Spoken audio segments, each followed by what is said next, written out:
Hey, welcome to today's broadcast here in the Section 2 Sports Studio. By way of introduction, my name is Sean Martin. I've been a freelance sports writer for the Albany Times Union since 2007. Regularly cover a wide variety of high school sports in addition to D1 college hockey with RPI and Union. I've written a few books, Dear Liam and Noah, Letters from Daddy, and also The Three Bulls, both available on Amazon. Cheap plug. The goal of this podcast here is to highlight the best in Section 2 sports, featuring teams, the student athletes from around the 518 that deliver the best stories week in and week out, but to give them more of a spotlight that can be done in the 600-word newspaper articles that I'm very fortunate enough to be able to do.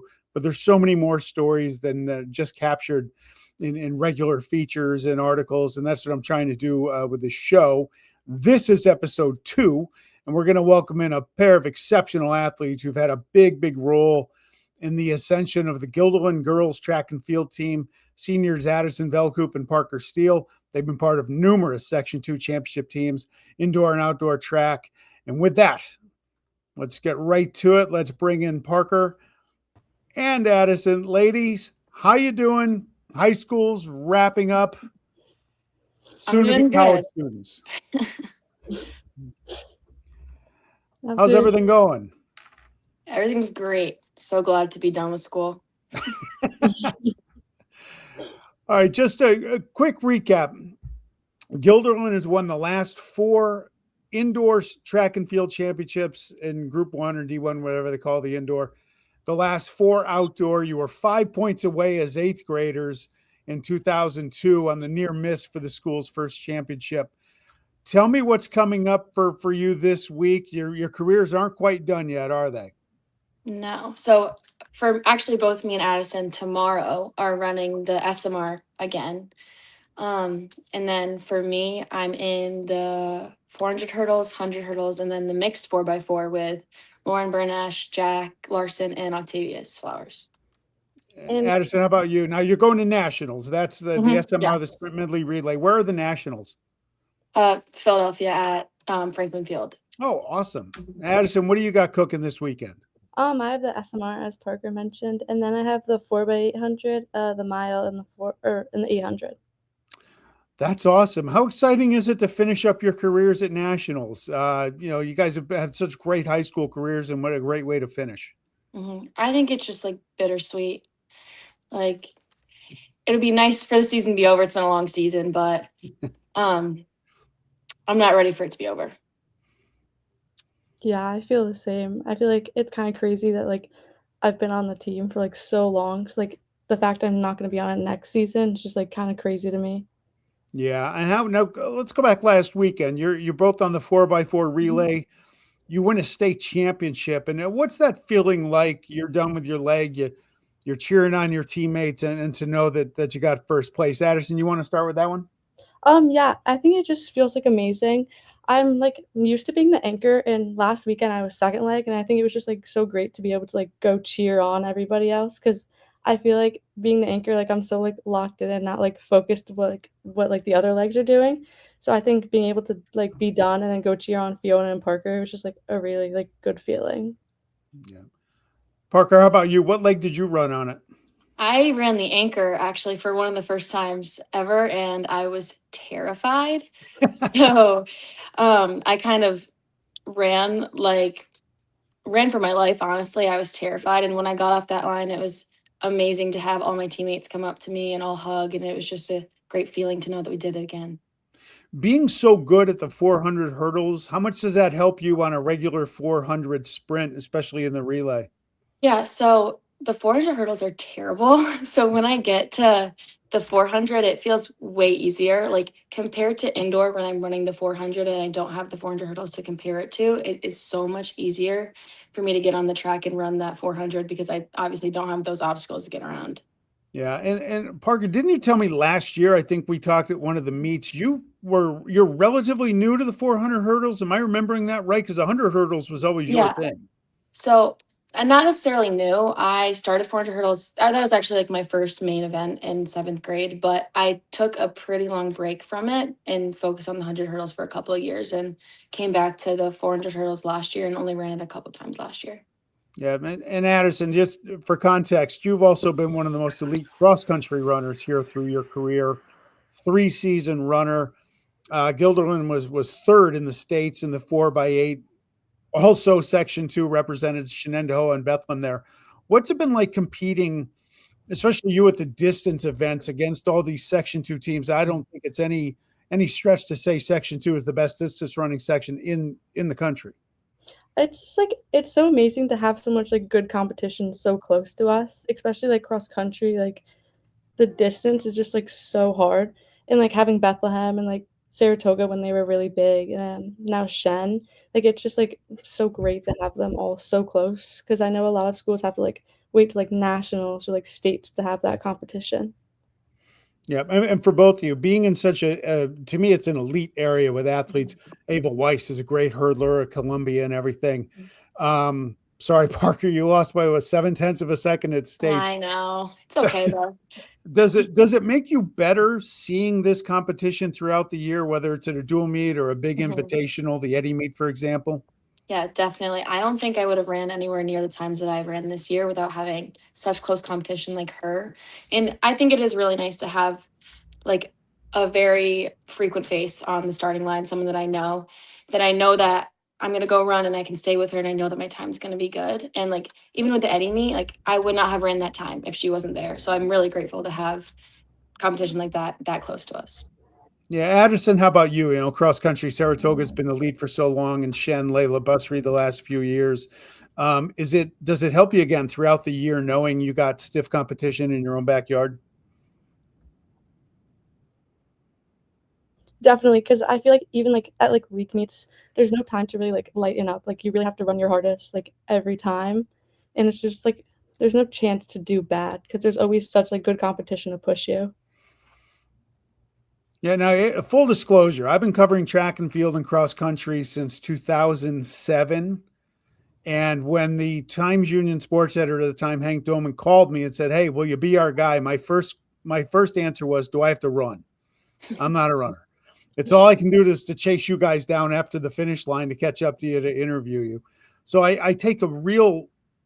have a special admiration for the track and field and cross country athletes because of the commitment involved. You have to really enjoy what you're doing.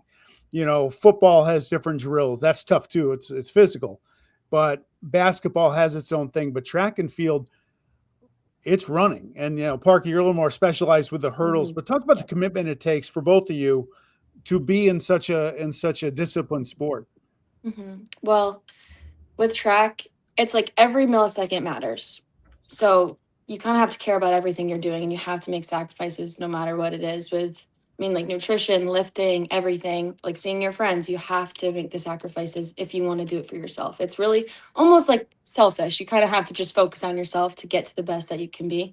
And it kind of sucks to miss out on stuff, but it's worth it when you get the accolades, you get the PRs, you get everything. Like doing good is like a high you get from it, honestly. And missing out on everything else and focusing on yourself, it's worth it. Yeah, I feel like for distance, it's really similar to what Parker said, but I think it's, like, another step because you're running, especially in, like, cross country, like, you're running for so long that you have to, like, become so, like, mentally strong because it's really easy to just convince yourself that you wanna give up and, like, you don't wanna do another 2 miles at, like, 5:30 pace. Is it tough to get up every day for practice? I mean, do you do different things? Parker, if you with your Mhm. hurdles, is that all you're doing that day? Are there stretching? What sort of things that viewers may not understand that goes into your day to day for your events? Yeah. So with hurdles, practice, it's kind of all over the place. Like Addison was saying, she kind of just runs. For me, I'm like, I run, then I have to stretch, then I have to do hurdle warm ups, then I have to do stuff with like being quick between the hurdles, and then I have a bunch of different drills that I have to do. So, like, my practice, it's not just like sitting there and running, it's getting myself up to do all these different technique things. And then the days that we have the hard workouts, it's almost the same thing because I do everything over hurdles. So like when my team is doing, say, broken 300s, which is like 100, 1 minute, 100, 1 minute, 100, I would be doing it over hurdles. So everything is just adding a little bit more with what I'm doing because it's not just the running, it's the technique and it's being quick in between everything. It's just everything together. Yeah. Addison, how about you, especially with the distances? I mean, what I've always respected about you is you can win any race to me, what, 400 out to 3,200 and the 5K. I mean, you don't see that a lot. That's rare. You see some people might be a specialist in the 800 and maybe 1,600 and double up or 16 and 32. You're a threat from anywhere.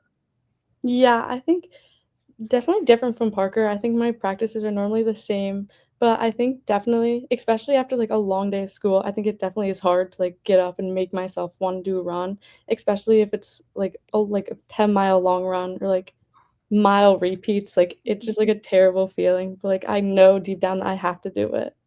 Yeah. Do the legs start getting heavy after a while on those days where you might not feel it? Definitely. All right. Now, I want to talk to you guys about college. Addison, we'll start with you. Going to Syracuse, what are you going to study? What drew you to Central New York?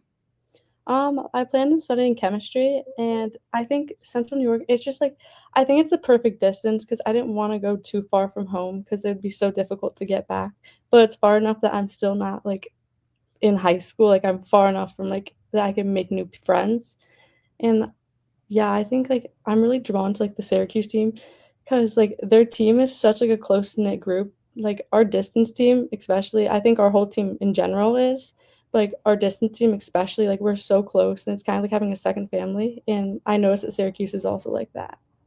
Yeah. And Parker, Michigan State, Big Ten. Take it easy on my Nebraska Cornhuskers in football for a few years. Mhm. What drew you to Michigan State, and how was that your final call? So, I mean, I pretty much went all over the place trying to figure out where I wanted to be. I honestly had no clue. And I did not have the best recruiting process. So it took me a while to figure out where I wanted to be. Um, so Michigan State was actually my last visit.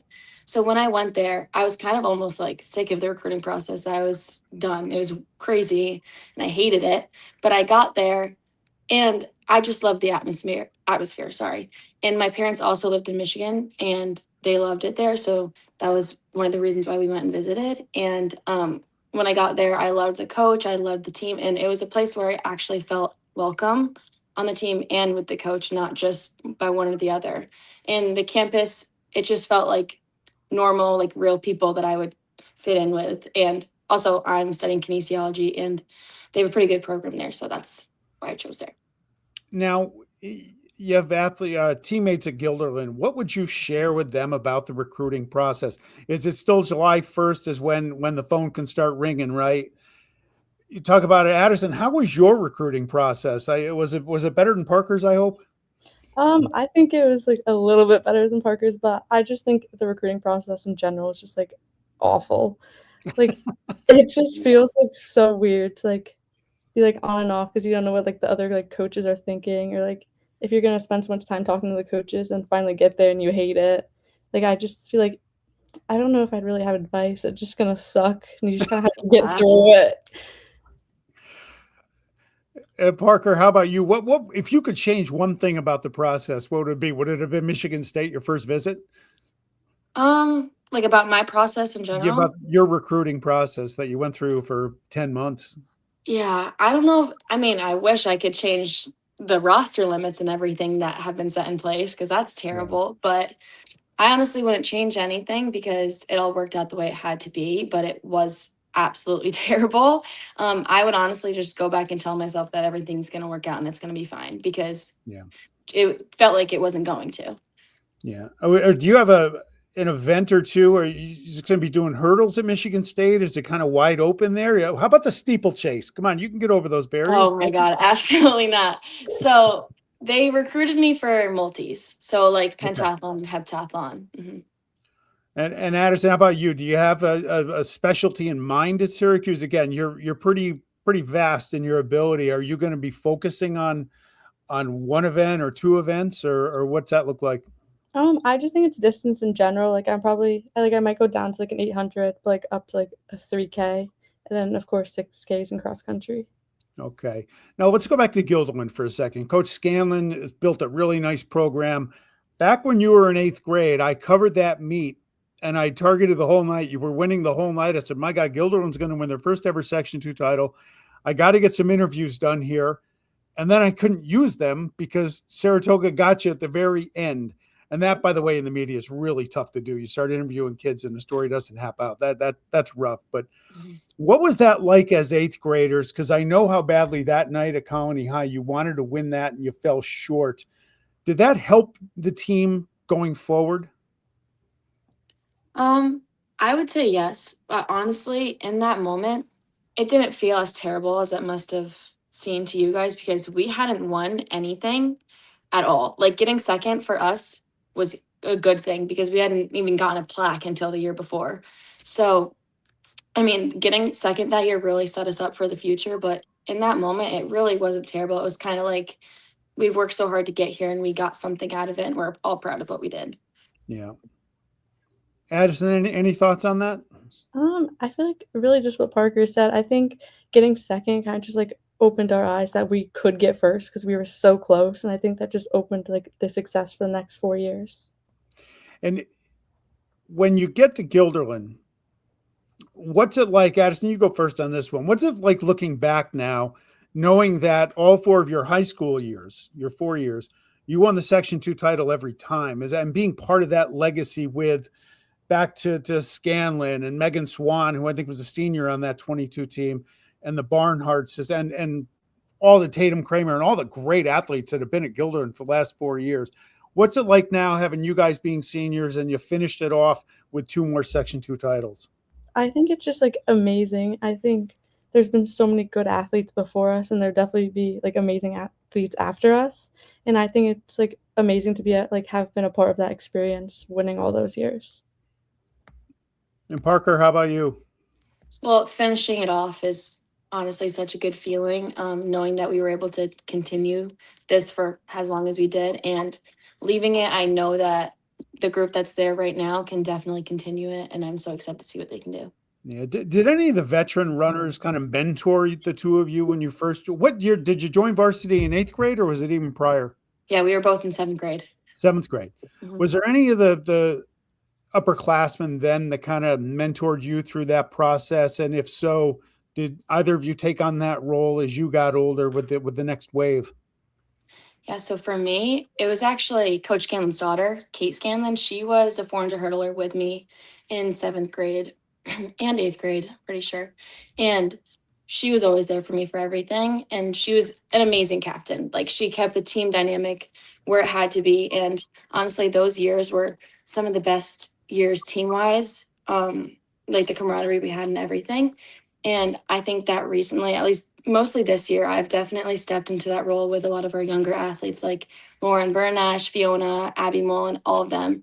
Our team this year is, I would say even better than it was in seventh grade with just our atmosphere that we've had that I've worked hard to build because in the past we've had some drama issues that were not easy to deal with personally for me. I went through a lot with this team, and this year I did not want that to happen, and I wanted it to be like a family, like Addison was saying. And Yeah. this year, all we do is just work hard with each other, support each other. I mean, even me and Lauren, like we almost run the same exact times, but we train together. We support each other through everything. Like if one of us beats the other, we're going to be on the finish line, hugging each other, there for each other. And that's what I've been working pretty hard to build this past year. Yeah. Yeah, for me, I was really like fortunate, and my older sister was on the team when I joined, and she was also like she ran the exact same events I did. So I was really fortunate to have like she was like my role model in track and in just like life in general. And I think she really like helped me like how to like master my form, like what stretches to do. Like I didn't even know what dynamics really were when I joined the team. And I just think she like the seniors when I was in seventh grade, they also created such a good dynamic on the distance team. And I think over my high school career, as Parker said, I think like it's been amazing to get so close and like keep that dynamic. And, like, yeah, just like a family, definitely, like, Braylon Cornell and, like, Tegan and Tara. I think we're all really close, and being able to get them, like, that same advice that I received when I was younger is just, like, amazing. Yeah, I'll tell you, you're throwing all these names out at me. It's filling my head with like, oh my God, what a just an incredible run from sprints to distance relays and the field events. It's been a great run there. What advice would you give people who might aspire to track and field. Parker, you said it's been a long season. Mhm. Do you try and can you get a mental or physical break during the year? How do you handle the grind? So honestly, balance is everything. With track, like I said, it's your whole life. So you kind of have to focus on it no matter what you're doing. But there are some little things that you can find to do to step away from it. Like you can't be in that racing competitive mindset 24/7 because you will get burnt out. It's happened to me, and I know it's probably happened to Addison as well. You need to find your own hobbies, your own little things, time for your friends, time for your family, that you can step out of that track racing competitive mindset just so you can, live your life instead of just thinking about winning. Yeah. Addison, let me follow up with Parker real quick. Parker, did you play a fall sport? Yes, I did soccer. You did soccer. I thought you did Yes. soccer, but I couldn't Yeah. remember 100%. How Uh-huh. different is soccer versus the track and field? Because you're still doing a lot of running. Yeah, so soccer actually, I'd say, has set me up perfectly for my events, like the 400 and everything. I get into best shape in that season. It is completely different though. The team aspect is way different. Coaching is different. Like the game schedule, it's not like there for performance. It's a lot different. But yeah, I mean, I think that soccer has completely just set me up for track. Okay. And Addison, how about you? Again, the three sport deal. I mean, there's very little time in between seasons. How did you juggle that for all these years? I think going back, I think the most important part is just like the team. I think if I had a bad team, like I would not have been able to make it. I think being able to like talk and like during between reps or like on a warm up, just like the team being like my best friends and like my family. I think definitely balance as well, like outside of sports. But because it's like we're so committed, I'm there all the time. I see the people all the time. Kosher is my coach, and he's just basically like a second father to me. Like, I think I see him more than my actual father. So, I think just having such a good, like, community and, like, group. That's great. Now, what are your plans for the summer? When do you report to school? Is after nationals? Is that when you get a couple weeks off and a breather? Is it immediately start training for college? I have a lot more time than Addison does because she has to go do cross country. So I have pretty much the summer to start training and just live a little bit. And I go to college at like the end of August. Okay. How about you, Addison? I have, like, a week or, like, 2 off before I have to start, like, my cross country training, and then I go towards, like, the beginning of August. That's great. Well, ladies, look, I appreciate you taking the time to today. Best of luck at nationals. It's been a pleasure covering you all for the last 4+ years. And do great in college. I'm really rooting for you, and I'll look forward to checking in on you and seeing how you're doing at school. Yeah, thank you for having us. All right. And congratulations on getting out of high school. Well done. Thank you. All right. Bye now. And we'll see you all next time on Section 2 Sports Pod.